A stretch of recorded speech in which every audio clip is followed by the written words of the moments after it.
Some of the most important guitarists in rock history, you've probably never even heard their names. Let's crank it up and uncover the 10 guitar heroes who changed rock forever, but never got the credit they deserved. The father of fuzz. In 1964, a frustrated teenager in the Kinks took a razor blade to his amp speaker. That reckless act birthed the snarl of "You Really Got Me," a sound that ripped through the polite pop of the time like a chainsaw. Dave Davies didn't wait for new gear, he made it. With a busted amp and a feral attitude, he created distortion as we know it. Tracks like All Day and All of the Night weren't just songs, they were battle cries. His guitar didn't play notes, it spat them out in bursts of rage and rebellion. Without Dave's buzzing, blown-out tone, punk, hard rock, and heavy metal might have never grown teeth. He didn't follow the rules, he shredded them. John Cipollina, the psychedelic sculptor. Long before psychedelic was a buzzword, John Cipollina was sculpting swirling sonic landscapes with Quicksilver Messenger service.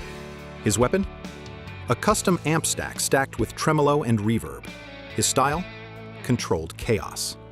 Cipollina didn't need distortion to get wild. He made clean tones weep, shimmer, and explode.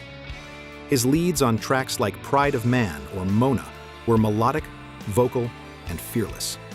He proved you didn't need volume to be powerful. He made restraint feel revolutionary. And without him, San Francisco's music scene might have just been a noisy mess instead of a beautifully tripped-out dream. Sister Rosetta Tharpe, the godmother of rock. Before there was rock, there was Rosetta. Armed with a Gibson SG and a voice that could shake a church to its knees, Sister Rosetta Tharpe fused spiritual fire with raw electric power. In the 1940s, yes, 40s, she was already laying down distorted leads and slashing rhythm parts that predated rock and roll by a decade. Watch her 1964 performance of Didn't It Rain. She swings, she bends, she roars. And earlier hits like Strange Things Happening Every Day were more than spirituals. They were blueprints. Open tunings, call and response phrasing, gritty tone. Rosetta had it all before anyone knew what to call it. Chuck Berry, Keith Richards, they walked the road she built. Every power chord, every screaming solo owes something to the woman who electrified gospel and invented the soul of rock. 4. Andy Scott. The muscle behind glam rock. Glitter, makeup, and tight pants didn't mean weak guitar. Just ask Andy Scott of Sweet. Underneath the pop sheen of hits like Fox on the Run and Action, Scott's guitar thundered. His thick power chords, aggressive hammer-ons, and razor-sharp solos gave glam rock its fangs. He wasn't just backing the vocals, he was pushing the entire sound forward. His influence would stretch far beyond the 70s. Without Scott, bands like Def Leppard or Twisted Sister might have stayed too sweet and never turned savage. He proved loud guitars and bubblegum hooks could live side by side and shake arenas doing it. But while Andy Scott cranked up the volume, the other Andy went the opposite direction and made minimalism dangerous. Andy Gill's guitar work with Gang of Four didn't just break the rules, it mocked them.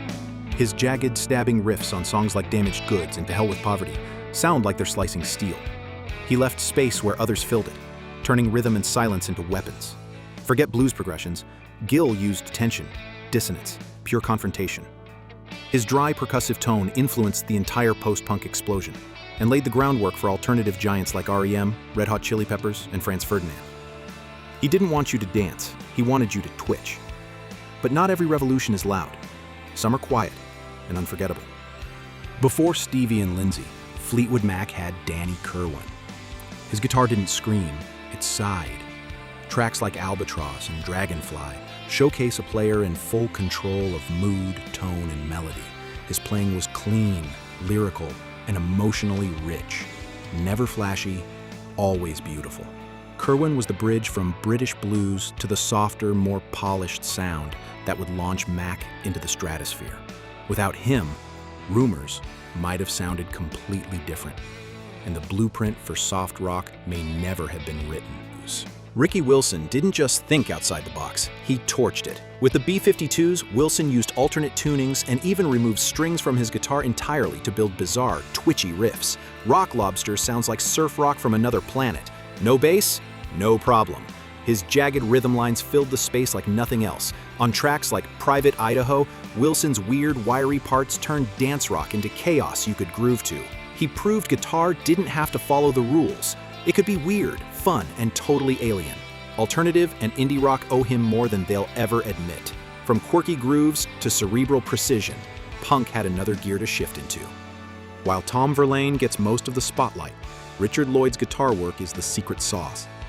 His clean, chiming tones and complex rhythm parts created a lattice of sound, pushing punk beyond three-chord fury into actual artistry. On tracks like Venus and See No Evil, Lloyd doesn't just play rhythm. He composes counter melodies that dance around Verlaine's leads. The result?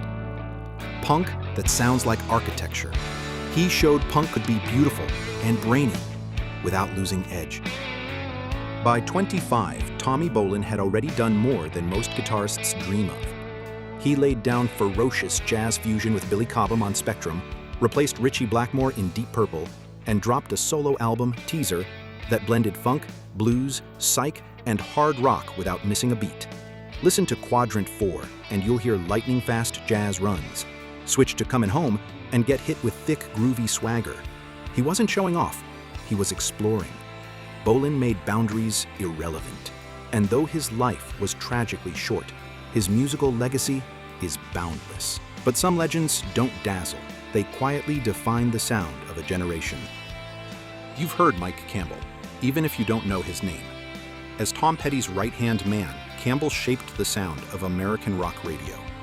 Refugee, Runnin' Down a Dream, The Waiting. His riffs are deceptively simple, perfectly crafted, and completely unforgettable. Campbell never cared about speed or flash. He served the song. His understated brilliance also found its way into hits by Stevie Nicks and Don Henley, proving his touch could make any track timeless. He made a whole career out of playing just the right note at just the right moment.